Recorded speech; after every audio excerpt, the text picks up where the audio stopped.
ഗമർ ജവ welcome to Tbilisi talks. അപ്പോൾ നമ്മുടെ ഈ ചാനലിൻ്റെ ഉദ്ദേശം വേറെ ഒന്നുമല്ല, നമ്മൾ ഏതൊരു സ്റ്റുഡൻറ്റിൻ്റെ ആയാലും ഒരു ഡ്രീമായിരിക്കും എബോർഡ് വന്ന് പഠിക്കുക എന്ന് പറഞ്ഞാൽ.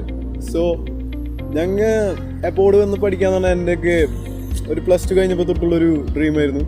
ഞാനതിനെക്കുറിച്ച് കുറേ റിസർച്ച് ചെയ്തിരുന്നു, കുറേ കൺട്രീസ് നോക്കിയിരുന്നു. ഞാനിപ്പോൾ ജോർജിയ എന്ന് പറഞ്ഞൊരു കൺട്രിയിലാണ് വന്നിരിക്കുന്നത്. ആക്ച്വലി മെഡിസിനും അതിനെ സംബന്ധിച്ചൊക്കെ പഠിക്കാനാണെങ്കിൽ ഏറ്റവും ബെസ്റ്റ് കൺട്രി എന്ന് പറഞ്ഞാൽ ഞാൻ പറയാം ജോർജിയ ആയിരിക്കും. ജോർജിയ അങ്ങനത്തെ കുറച്ച് കൺട്രീസ് ആയിരിക്കും. അപ്പോൾ ജോർജിയനെ കുറിച്ച് ഞാനൊക്കെ കുറേ യൂട്യൂബിലും ഇൻസ്റ്റയിലൊക്കെ നോക്കിയിരുന്നു, പക്ഷേ എനിക്ക് ഇൻഫോർമേഷൻസ് ഒക്കെ ലാക്കായിരുന്നു.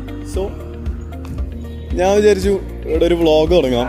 നമ്മൾ കുറച്ച് പേര് വിചാരിച്ചു ഒരു വ്ളോഗ് തുടങ്ങാം, കുറച്ച് ഇൻഫോർമേറ്റീവായിട്ട് ഇവിടെ പഠിക്കുന്ന കാര്യങ്ങളും ഇവിടുത്തെ ലൈഫും ഇവിടുത്തെ മെറിറ്റ്സും ഡിമെറിറ്റ്സും അങ്ങനത്തെ കുറേ കാര്യങ്ങളൊക്കെ ഷെയർ ചെയ്യാൻ ഒരു പേജ് വേണം. സോ ഞങ്ങൾ തുടങ്ങാണ്. എല്ലാവരും സപ്പോർട്ട് ചെയ്യുക. Welcome to Tbilisi talks.